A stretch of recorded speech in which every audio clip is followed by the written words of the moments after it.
gabi po sa inyong lahat. Narito na naman tayo para sa isang online usapang bukasyon. Ito po si Father Randy Desus, ang inyong kalakbay sa pagtugon. Ito po si Earl Tan, ang inyong kalakbay sa pagtugon. At ito po si Carlo Malaluan, ang inyong kalakbay sa pagtugon. Natatangit, espesyal po ang gabing ito para sa ating online usapang bukasyon sapagkat meron po tayong isang espesyal na panauhin. Pakikilala po siya sa atin ni Earl. Muli po ay magandang gabi sa inyong lahat. Ang atin pong espesyal na panauhin ay ipinanganak noong 8 ng Mayo taong 1906 sa Barangay San Jose, Mabini, Batangas. Siya po ay anak ni na Ginoong Benjamin Evangelista at Ginang Rufina Gonda. Inordinan po siyang pari noong 19 ng Hunyo taong 1986.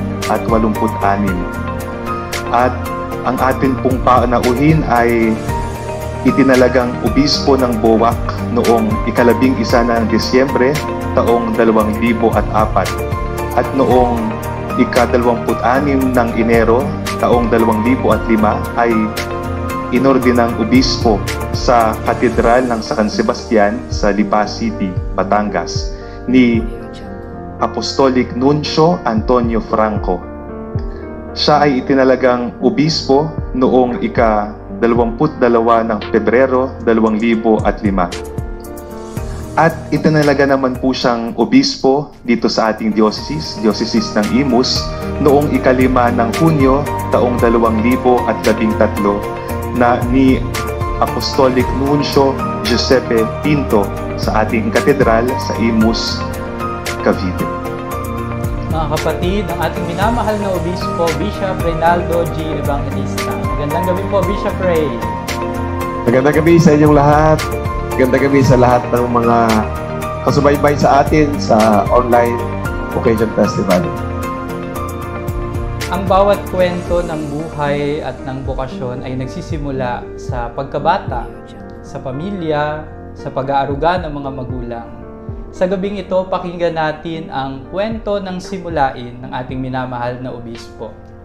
Bishop Ray, ang pagkakataon po ay nasa inyo para sa pagbabahagi ng kwento ng inyong bokasyon. Salamat, Father Randy. Ako po ay pinanganak sa tabi ng dagat doon sa San Jose, Mabini, Batangas. Kaya nung ako'y maliit pa, naglalaro-laro kasama yung mga ibang bata, edi sa dagat pumupunta, suswimming. Bahay po namin ay tabi ng dagat mismo. At maraming mga nakarating na mga pare, madre, seminarista at iba pang mga bisita doon sa bahay namin. Lalo na nung ako'y nasa seminaryo na. Doon po ako lumaki. At nung elementary, nagisnan ko na yung lola ko, inay ng tatay ko ay palaging nagdadasal, mamumuno ng dasal sa aming lugar. Siya ang kinukumbida, inaanyayahan pag may mga padasal sa patay at kung ano pa mga anibersaryo. At ako'y exposed sa ganong environment. At siyempre kami mga bata, pag kami mga padasal, may pasopas, may papansit, o kung ano, pero hindi ko masyadong napapagtuunan yung seryosong pagdadasal na napakahaba ko minsan yung litania sa yung mao at ano. Basta binabantayan namin yung kainan. Doon kami natatandaan ko nung kami mga bata pa kami magpipinsan. Pero ang aming pamilya din, kami marami, siyam kami magkakapatid, ay regular ding nagdadasal.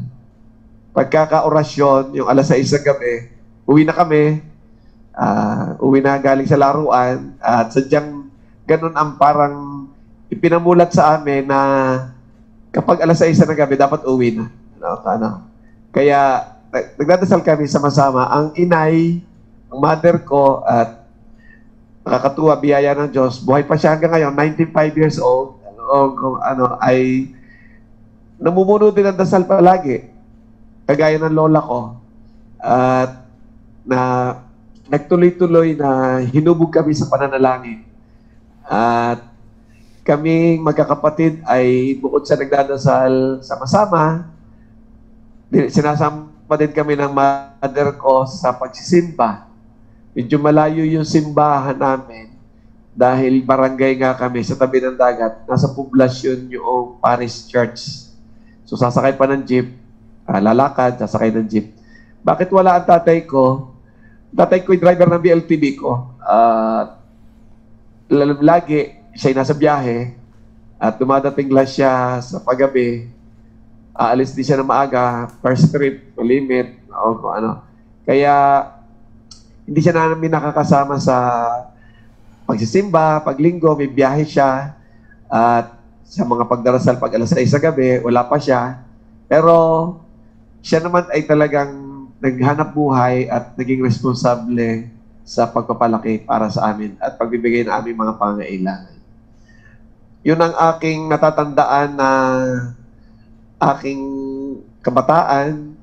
At ako'y normal din na isang mag-aaral na bata na naglalakad papunta sa school ng grade 1, grade 2, grade 3. And then lumipat kami sa Mabini Central Elementary School.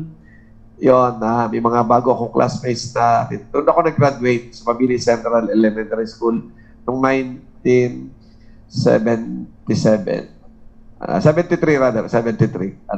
1973. So, nag-graduate ako 1973. Yun ang elementary years ko. At hindi ako nag-altar server nung elementary. Malayo yung bahay namin. Hindi ako kagaya ng ibang mga pumasok sa seminaryo na namulat sa pagiging altar server. Hindi ako nakaranas ng ganong pag-serve nung ako'y elementary. Pero, ako ay nagkaloob ng pagpasok sa seminaryo dahil yung eldest brother ko, si Kuya Tony, ay nasa seminaryo.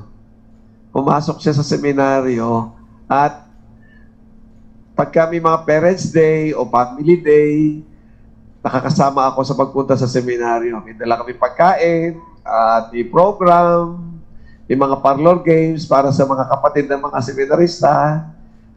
Yun ang aking elementary years natatandaan. At kasama ko rin yung iba kong mga kapatid.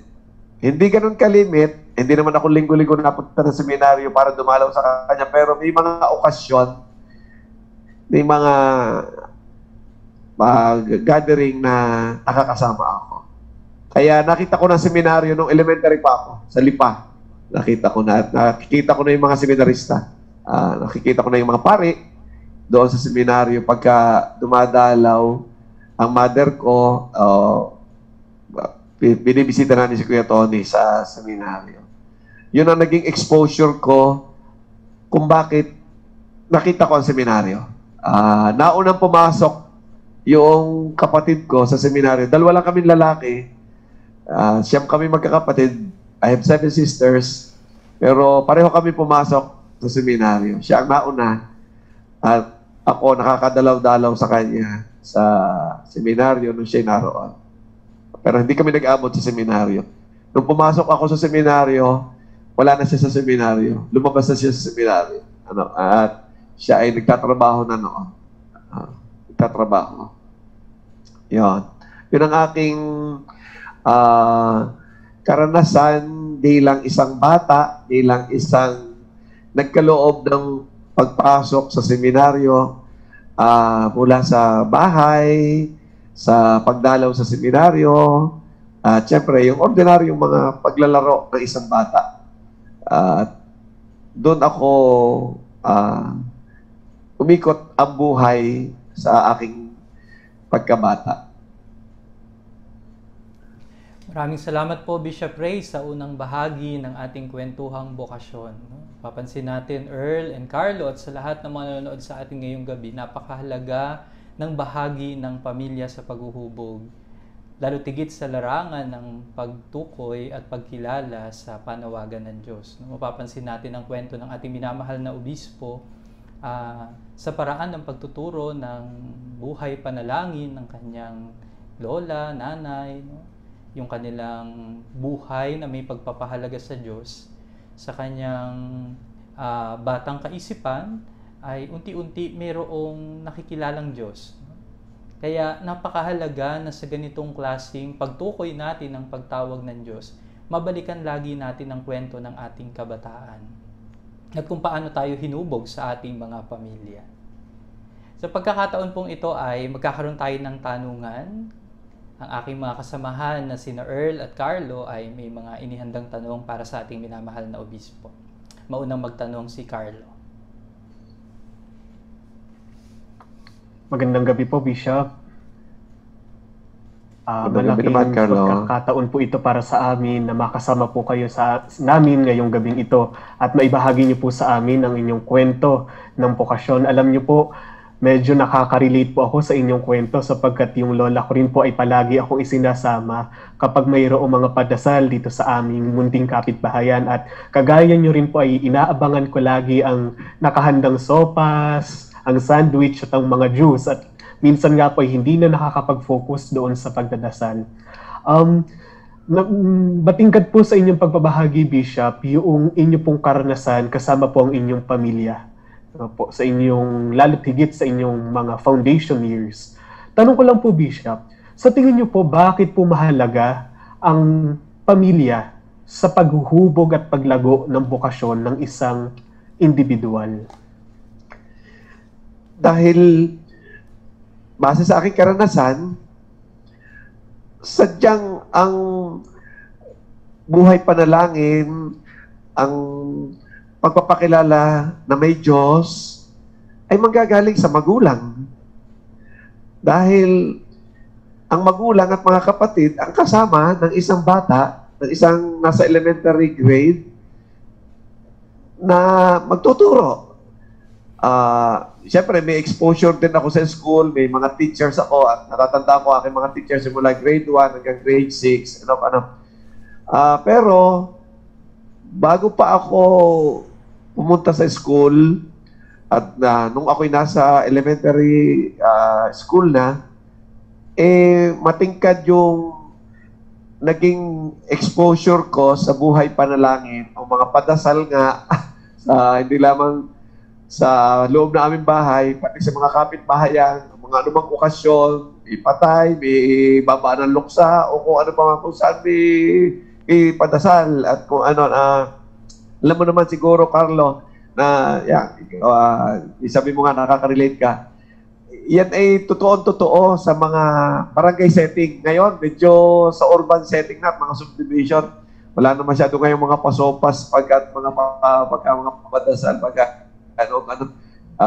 medyo sophisticated na ang buhay. Pero noon tayo, sa barangay, kilala natin ang isa't isa, ang mga kakapitbahay, at alam natin yung mga uka-okasyon. At tayo mga bata noon ay nadadala ng lola natin, magulang, doon sa mga ganong mga pagdarasal. At siguro, napakalaking tulong na naimulat ako doon sa ganon. Kung meron mang ibang motivation, kainan, pero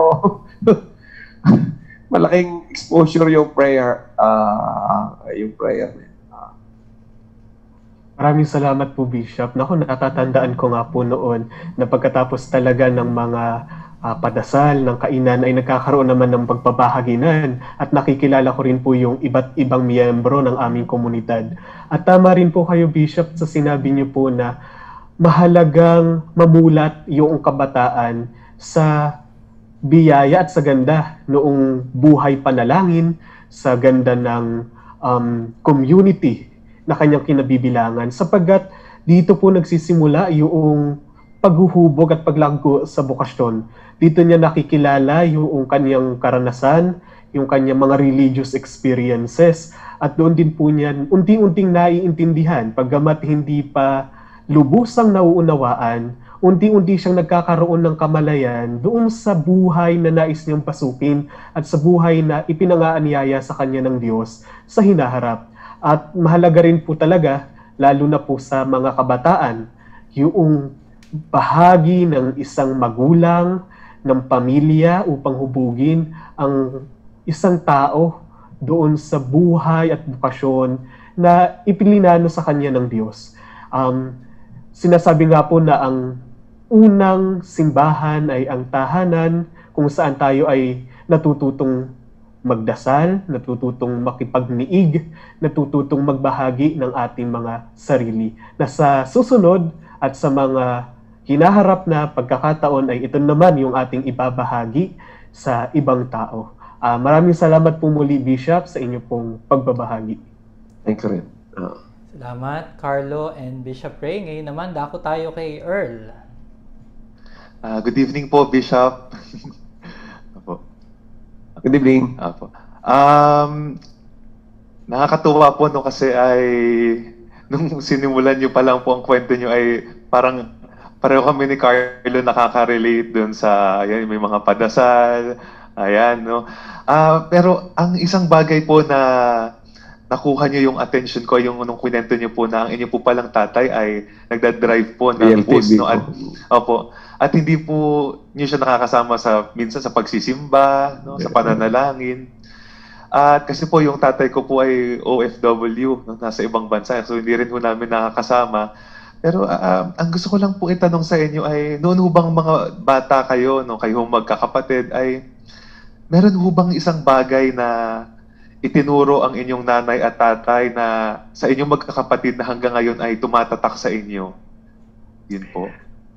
Salamat, Earl. Iminulat kami ng inay at ang tatay ko na palaging magpakabuti, palaging magdasal, magpapakabait, yan ang palagi, at kami pinapapag-bless ng aming magulang at yung paggalang sa kanila, iminulat sa amin lahat yan. At yun nga, yung value of prayer, in-emphasize sa amin. Kita ko rin yung tatay ko bago siya humiga at nare-recall ko yung memories na yon. Talaga nagdadasal siya. Sa umaga, nagdadasal din siya. Ganun din. Mother ko naman, siyempre, sabi ko nga, naging namumuno rin ng dasal gaya ng lola ko. Very prayerful. Kaya nung ako'y naging Bishop of Buwak, may nag-feature ng ilang mga ina ng ilang mga in-invite nila doon sa book na ipapublish. Nung pinasulat ako ng short article about my mother, dinescribe ko ang mother ko na a woman of prayer. A woman of prayer. Dahil yun ang tumatak sa akin tungkol sa kanya. At yun ang itinuro sa akin. At alam nyo, maganda rin mabanggit, sa aming 7 na magkakapatid, talagang napakapaladasal ng aking mga kapatid, lalo na itong 7 kong kapatid na babae na na-encounter ko rin at nakakakwento. Talagang rosary, emotions, sa yung pagsimba paglinggo, kahit may mga pamilya na sila, talagang daladala nila. At alam ko, hindi nila ito basta natutunan later on sa kanilang buhay, sa kanilang paglaki na lang, kundi yung childhood, early childhood days namin. Yung exposure na yon, yung orientation na yon na ibinigay sa amin. At yun ang itinuro sa amin. Yun ang natatandaan ko ng galing sa aming mga magulang. Maraming salamat po muli, no.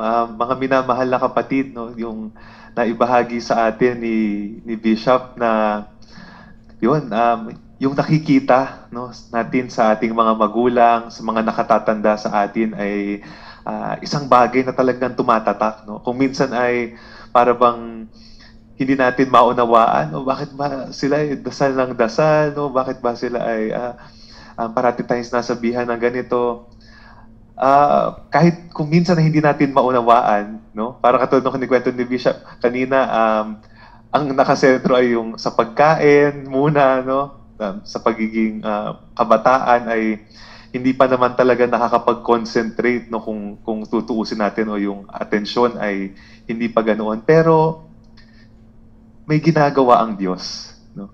Sa mumunting paraan. Naalala ko po nung bata ako ay naglalaro daw ako sa Adoration Chapel sa amin sa silang kasama ng lolo at lola ko. Pero hindi ko akalain na makakapasok pala ako sa seminaryo. At marahil ganun din po, no? Pinapaalaala sa atin ng mga awit, no? Ako'y aakyat sa altar ng Panginoon na nagbigay ng kaligayahan sa aking kabataan. I will go to the altar of my God who have given joy to my youth, no?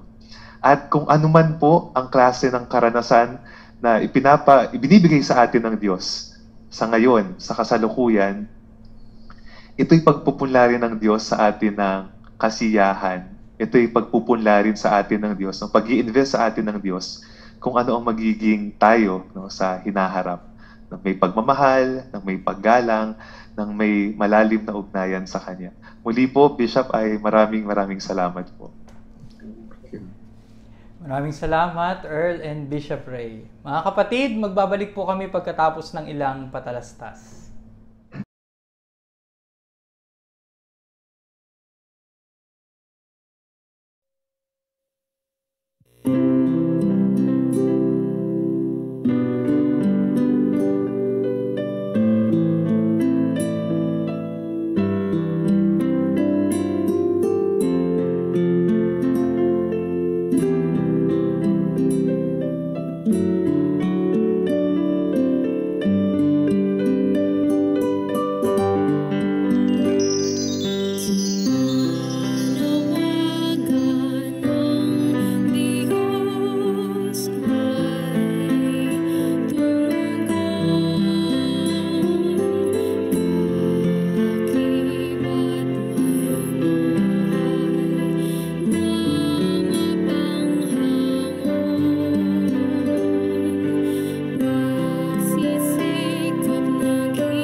Nagbabalik po tayo sa ating online usapang bukasyon at sa ikalawang bahagi ng ating usapan ay pakikinggan naman natin ang mga katanungan mula sa iba't ibang mga parokya o sa mga kabataan mula sa iba't ibang parokya sa ating diocese. Earl, pakinggan natin ang mga tanong. Hayaan niyo pong banggitin ko ang katanungan ng isang kabataan mula sa parokya ng Mahal na Birhen ng Candelaria sa Silang. Bishop, ang katanungan po ay ito. Bishop, naaalala niyo pa po ba kung sino ang nagturo sa inyo kung paano ang manalangin? At meron po ba kayong favorite na prayer na natutunan nyo noong kayo ay kabataan? Ang naalaala ko na nagturo sa akin ng pananalangin, pagdarasal, ay ang inay. At ang tinuro niya sa akin ay ang ama namin.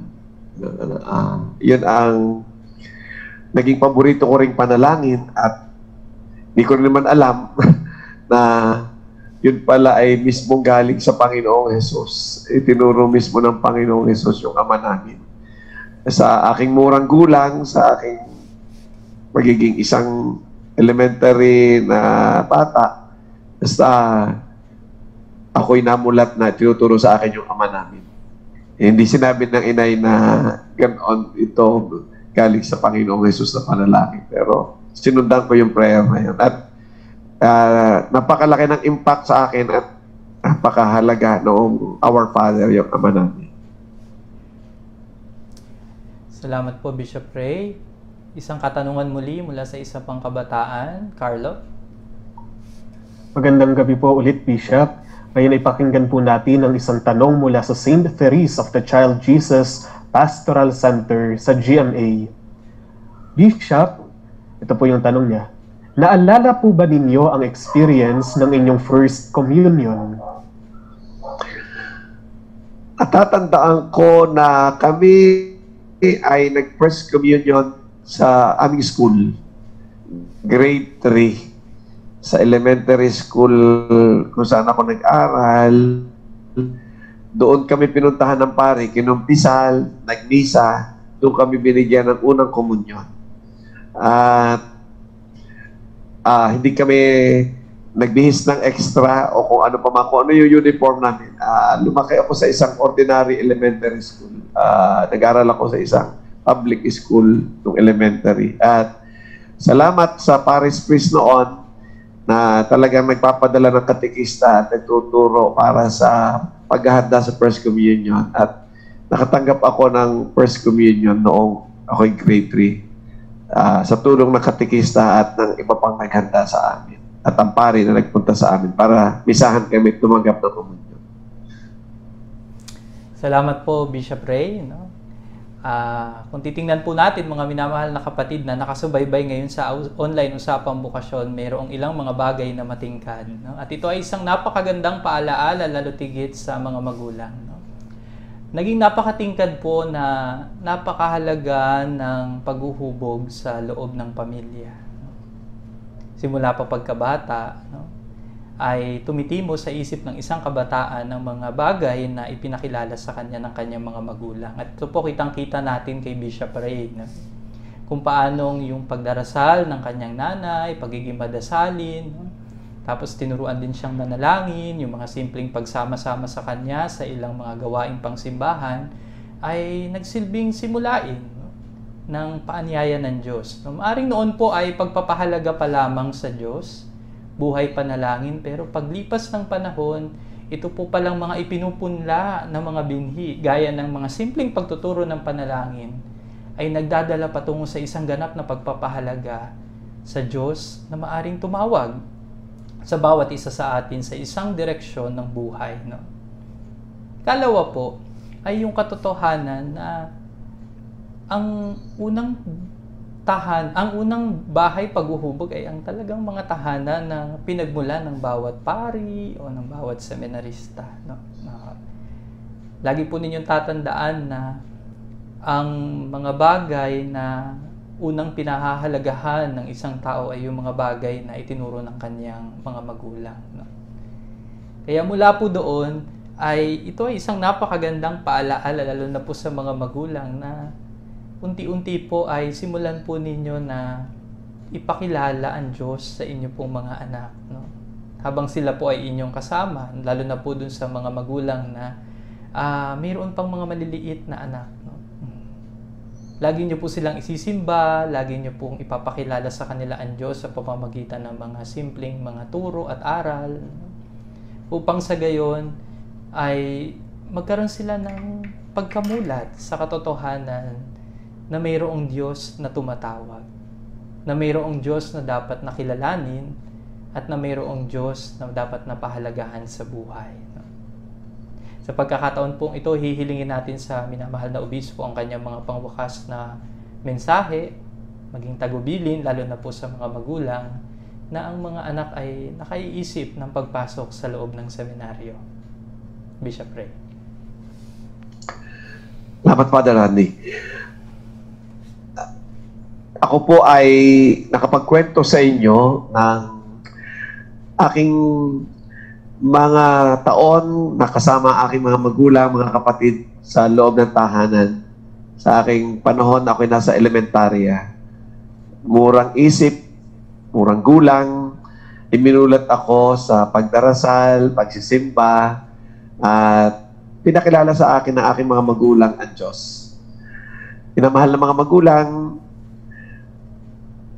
kayo po ang unang tagapagturo sa inyong mga anak tungkol sa Diyos. Huwag niyo makakaligtaan na ipakilala ang Diyos sa inyong mga anak. Yayain niyo ang inyong mga anak sa pagdarasal, sa pagsisimba, sa iba pang mga paraan para makilala ang Diyos. Marami hong gadgets ngayon, computer, may cellphone. Pwede nyo gamitin yan, pero siguraduhin nyo lang na hindi basta kung ano pinapanood na inyong mga anak. Siguraduhin nyo na may mga panalangin na nandyan at may tungkol sa Diyos, tungkol sa Biblia, tungkol sa banal na kasulatan na minumulat kayo sa kanila. Sa murang gulang nila, bigyan nyo na ng pagpapahalaga itong mga bagay na ito bago pa matalo ng kung ano-anong mga panoorin na nasa cellphone, nasa computer, ang tungkol sa Diyos. At sana po, kayo maging bukas din na payagan ang inyong anak kung magkaroon ng loob na magsabi sa inyo, gusto ko hong pumasok sa seminaryo, gusto ko hong tumulad sa mga seminarista o sa mga nasa paglilingkod bilang pari. Sana po maging bukas ang inyong kalooban at kayo ay maging bukas sa pagtawag ng Diyos sa inyong anak. Ako ho ay nagkaroon ng pamilya, magulang na bukas sa bukasyon. Hindi lamang ako, pati yung panganay kong kapatid, pinayagan nila pumasok sa seminaryo. Pareho kami pumasok sa seminaryo. Ako ho ang natuloy. Hindi natuloy yung mas matanda kong kapatid, pero ito'y bunga ng kabukasan ng aming pamilya sa bukasyon sa pagpapari. Kung ako ho ay hindi pinayagan ng aking magulang, hindi ako pari ngayon. At hindi ako isang lingkod ng Diyos para sa inyo, para sa sambayanan. Kaya napakahalaga po ng partisipasyon ng magulang. Salamat sa mga magulang na bukas ang kanilang kaisipan, kanilang puso sa ganitong panawagan ng Diyos. Sana po, lahat ng magulang ay maging bukas sa ganitong biyaya. Maraming salamat po, Bishop Ray, sa pagpapaunlak sa unang bahagi ng ating online usapang bukasyon ngayong Online Vocation Festival. Kung kayo po ay may mga katanungan at nais na magpagabay sa larangan ng vocation discernment o pagkilatis sa bukasyon, ang atin pong ministry sa pagtataguyod ng bukasyon ng Diocese ng Imus ay nagbubukas ng tinatawag na isang online search-in program, gayon din online accompaniment program. Mangyaring mag-iwan lang po kayo ng private message sa aming Ministry sa Bukasyon page o Ministry ng Bukasyon Facebook account at sisikapin po namin na makilakbay sa inyo. Kung meron din kayo mga katanungan, ay malaya rin kayo makapagtatanong sa pamamagitan ng pag-iiwan ng private message sa mga nasabi ko pong Facebook account and page at sisikapin po namin na sagutin ang inyong mga katanungan sa kakayahan na mayroon kami. Bishop, hingin po namin ang huling pagbabasbas. Ang manaming makapangyarihan, basbasan niyo po, pagpalain ang lahat ng mga kaisa namin sa Online Vocation Festival. Salamat po sa mga nakinig at sumbaybay. sa pagbabahagi na ito. Patuloy niyo po kaming pagpalain, subaybayan, tulungan sa lahat ng mga pangangailangan namin, lalo na sa panahong ito na may health crisis ang buong mundo. Alam po namin kayo hindi magpapabaya sa amin. Kayo Diyos ng pag-ibig, Diyos na laging nagmamahal sa bawat isa sa amin. Patuloy niyo kaming pagpalain at subaybayan. At pagpalain kayo ng makapangyarihang Diyos, Ama at Anak at Espiritu Santo. Amen. Maraming salamat po, Bishop Ray. Mga kapatid, lagi po ninyong tatandaan, mayroong bokasyon kung tawagin. Ito po si Earl Tan, ang inyong kalakbay sa pagtugon. Ito po si Carlo Malaluan, ang inyong kalakbay sa pagtugon. At ito po si Father Randy De Jesus, ang inyong kalakbay sa pagtugon. Stay at home. Stay safe. And stay with Jesus. I Love. Bokasyon. Magandang gabi po sa inyong lahat. Salamat po, Bishop Ray, Carlo, and Earl.